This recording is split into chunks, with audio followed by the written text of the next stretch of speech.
Hey, what's going on? You're now tuned in to PVD Horror. I'm Brandon, and I'm joined by my co-host Dave.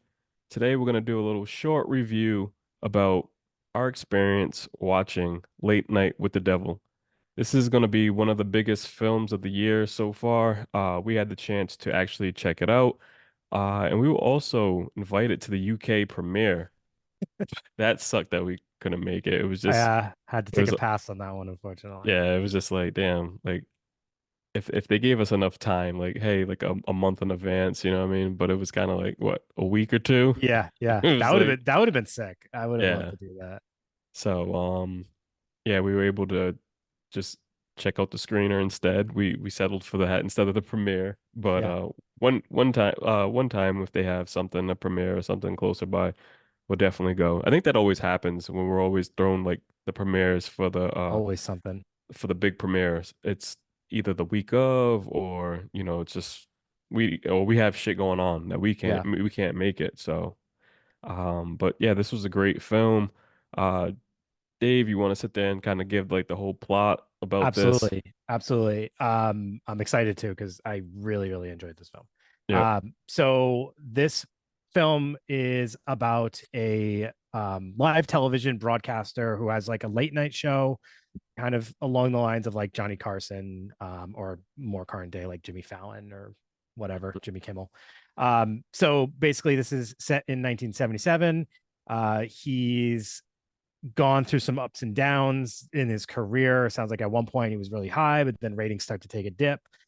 And he might have a little bit of a dark side to him, doing some deals with like some cult type deals, which we don't know the extent of. That's kind of alluded to in the beginning. They do like this Hmm. quick like review of his career and where we're at present day when we are at the live broadcasting of his 1977 Halloween special.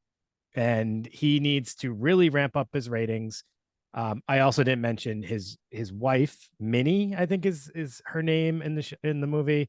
Yeah. Um, she passed away from cancer, I believe. That was something that was kind of like widely known to his audience, and like he had dipped, his ratings had dipped after that. Hmm. Maybe the content of the show kind of suffered from the loss or whatever. Um, so he's doing this Halloween special. It's so cool. It's like this really, really like vintage retro uh aesthetic through the whole movie. I love how they made the movie look like it could be something that took place in 1977. Yeah. The graphics, the set design, everything about it. And it feels like we're watching an actual Halloween special too, the way that the movie was like laid out for us. And he has a set of guests that are going to be appearing in the show. We're actually going to avoid spoilers here, right? Because Yeah, we're not gonna go into it because it's still not out yet. yeah, So yeah. So if I go too far, cut me off. But essentially, his guests are going to be like they almost come out in a set like almost like you're watching an anthology. yeah. Because the first guest is like he can talk to dead people. The second guest is kind of this guy who debunks a bunch of stuff. And then the third guest, which is, we see in the trailer, is a young girl who, you know, is possessed, I guess you would say. And Yeah. he actually does like a live, um, what would you call it? Not seance, but but the person that works with her is able to get her to speak through the possessed person's voice, right? Yeah. So, and like you said, we don't want to give a little bit too much away, but yeah, it kind of goes back and forth where I think each guest, like you said, it was more like an anthology, but like each guest starts to feed off each other. You know what I mean? Yes. It Yeah. started to kind of Yep. go that way, Yep. and so, like trying to call each other out, so Yep. it became like this big thing.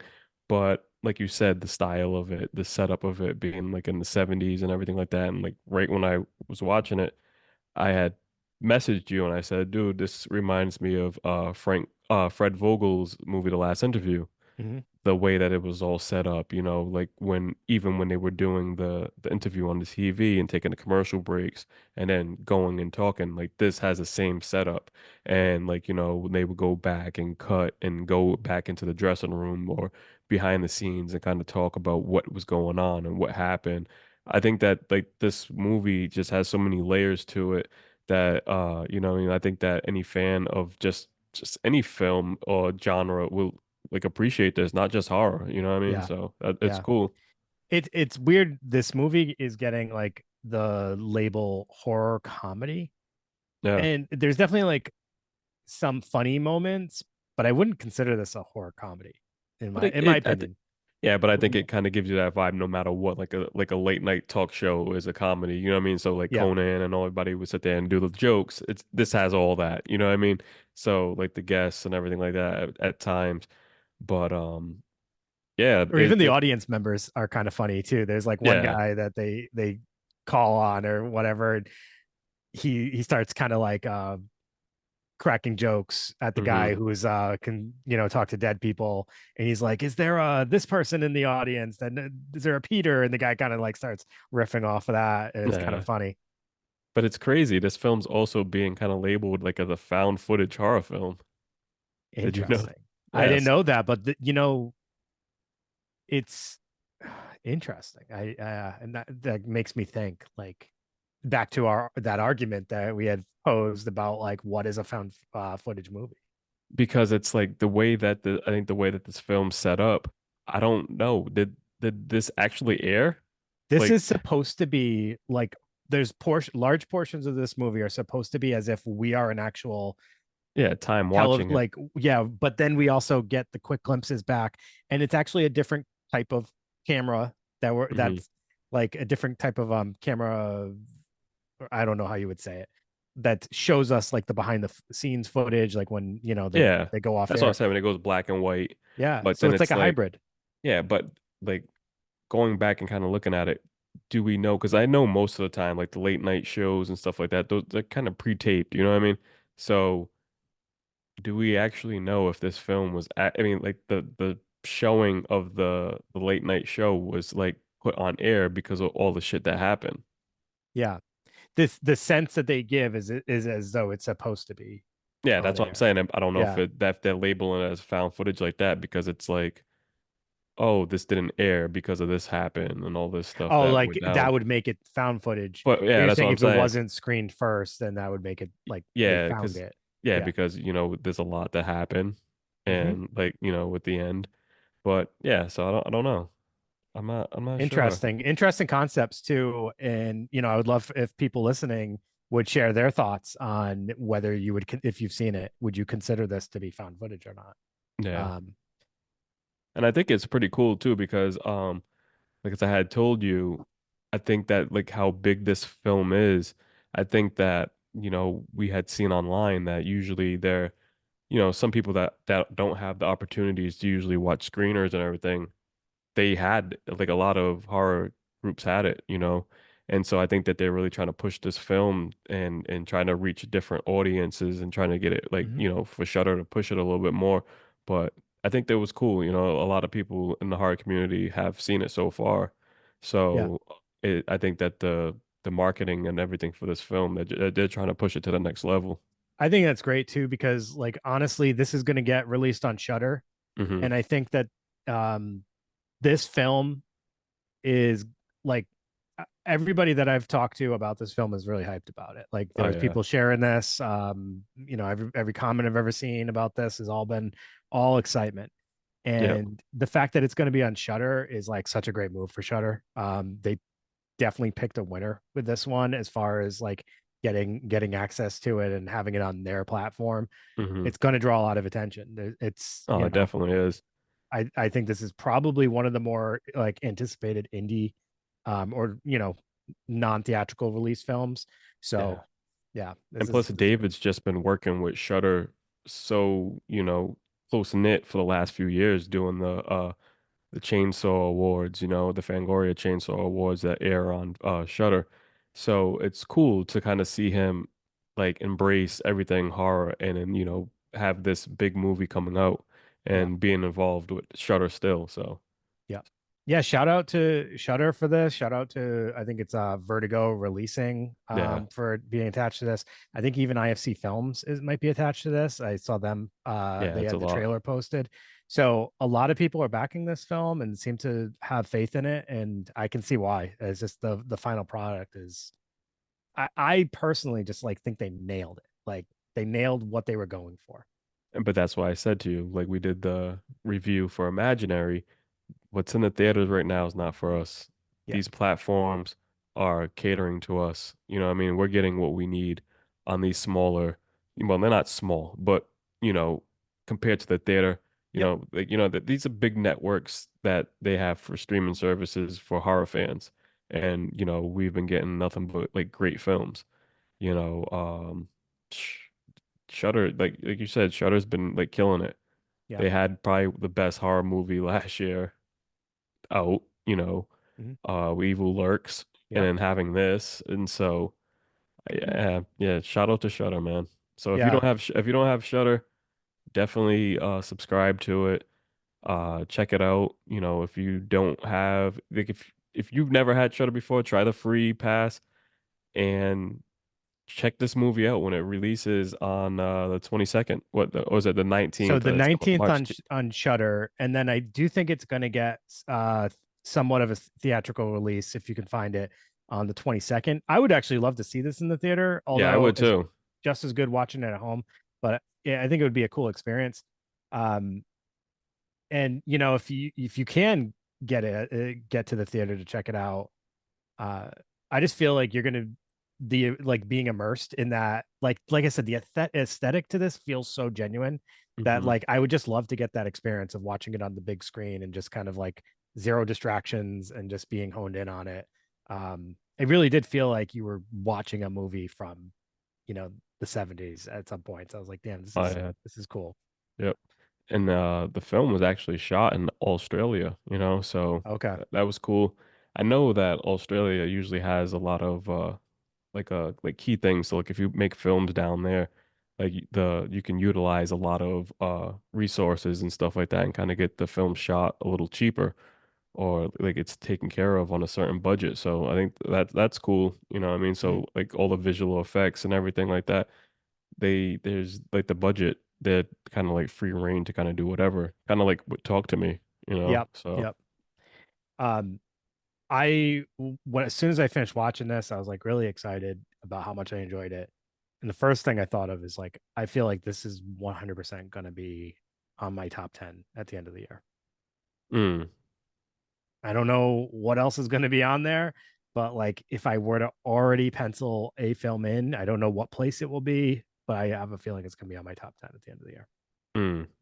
And I've seen like a cool story that, the brothers that created this film, they offered, David the role after reading article that David wrote in Fangoria about the regional TV horror being a host and everything. Hmm. And he accepted being like they sent him like a booklet that resembled like the 1970s TV guide that's in the movie. So after Oh, cool. David seeing that, he was like, okay, like I want to be a part of this. Like these Yep. guys are like taking it to that level. And like we said, like the way they shot it and everything was just spot on. Yep. As far as the visual effects, the gore, Hmm. good job. Mostly, it's like I don't think there's any CGI. I think it's all practical Yeah. effects. Yeah, I think it's all practical. I mean, there's a couple of scenes that they probably had to, do some sort of computer generated things, but for the most part, like the gore is, I think it's all practical. It all looked great. It's not like it doesn't bank on the gore, which I think is great because when the gore comes or those shock moments come, it's like uh it's welcomed and it's awesome and it's kind of shocking in some ways, but like the build up and like all the Hmm. creepiness that's just happening is what really makes this story. So like anything they do on top of that, there's a few scenes in particular that come to mind. I think they're just like, oh damn, this it just makes this even better. Mm.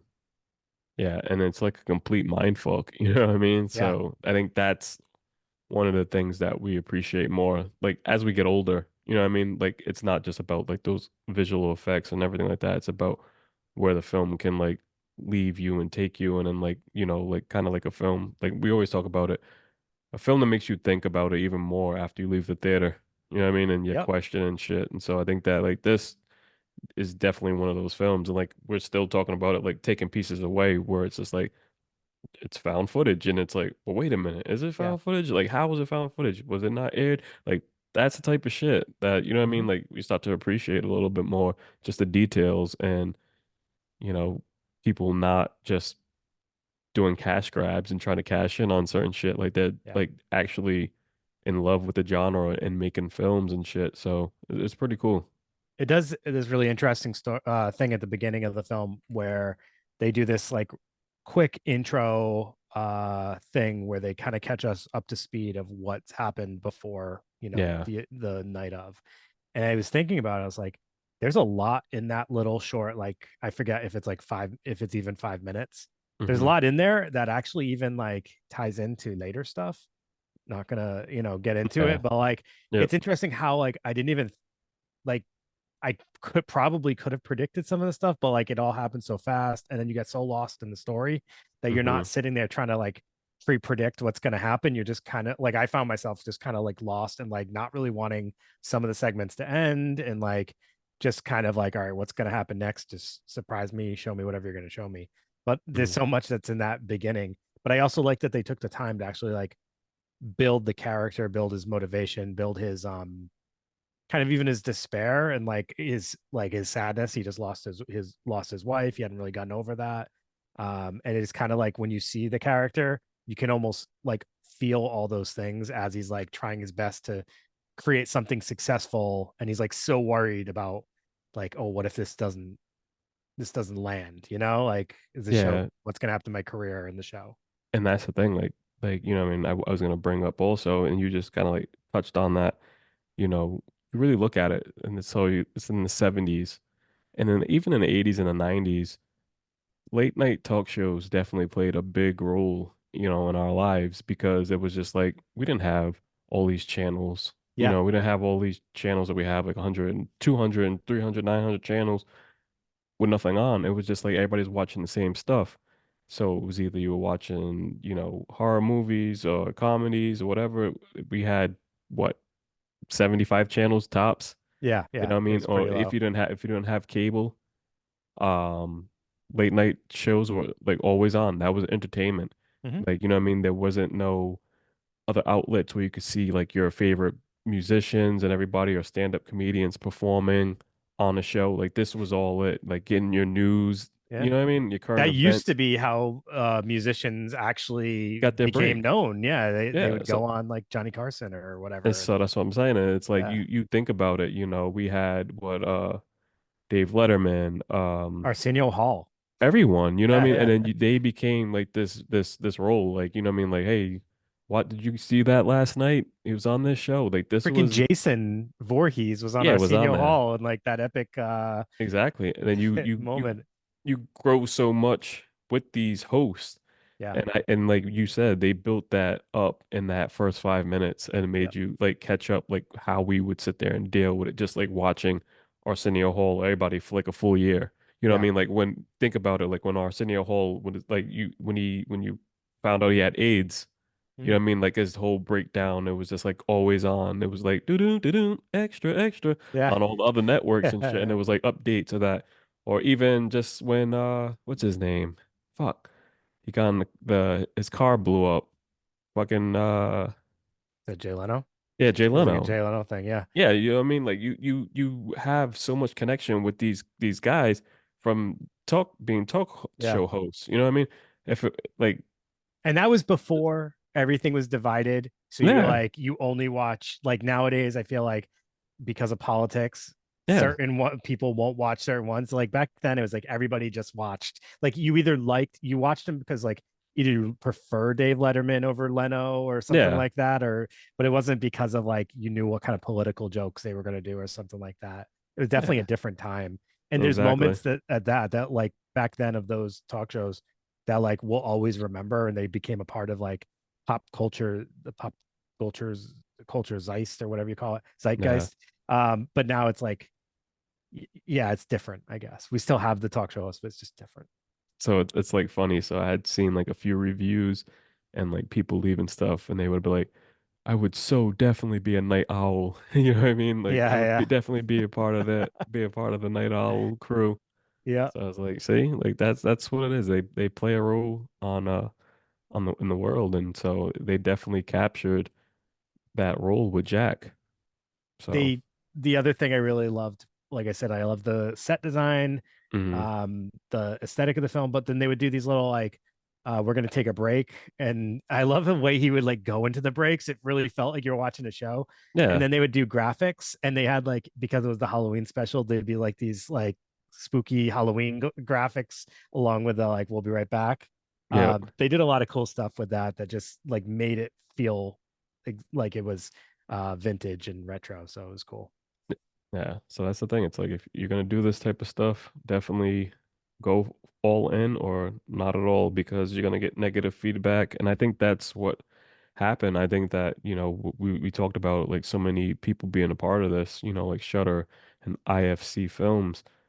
They probably watched this movie and was just like, okay, like this is done well. We want to be a part of this. You Yeah. know what I mean? So, hey, that's what it's all about, man. See, Just I got nervous when we got access to the screener because I was like, oh man, this movie has been so anticipated. And now they're kind of showing some screeners. So does that mean that like it's not going to be as good as we were hoping? But it actually went mhm. the exact opposite. And it kind of exceeded my expectations. So, Yeah, even Stephen King, he said this film was brilliant, So nice. That's so endorsement. yeah, you put that slap that on the box, you know what I mean? Yeah. Yeah. Yeah. Stephen King. So how many Hey, stars are we giving it?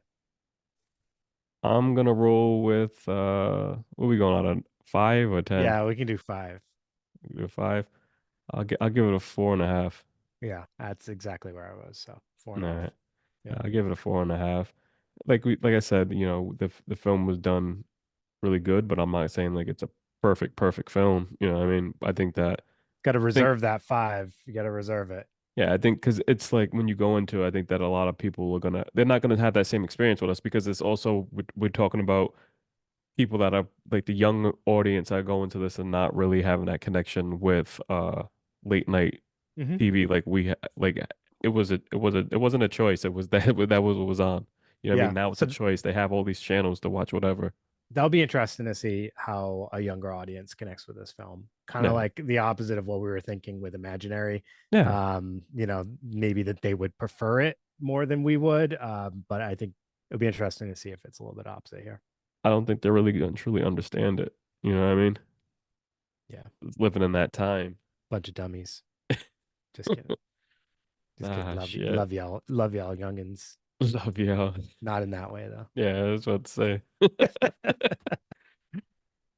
All right. All right. So this was definitely a good one. Check it out. March 19th on Shudder, March 22nd for theatrical release.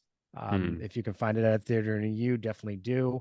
Otherwise, do not miss this on Shudder.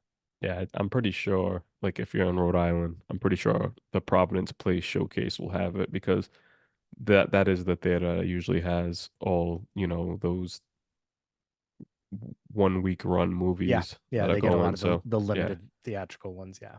Yep. Yep. So definitely check the Providence Place Mall location for times and listings when it's released. Yep. Don't want to miss it. Absolutely. All right, everybody. Thank you for checking out our review of Late Night with the Devil. We will see you later. Have a good night. Take it easy.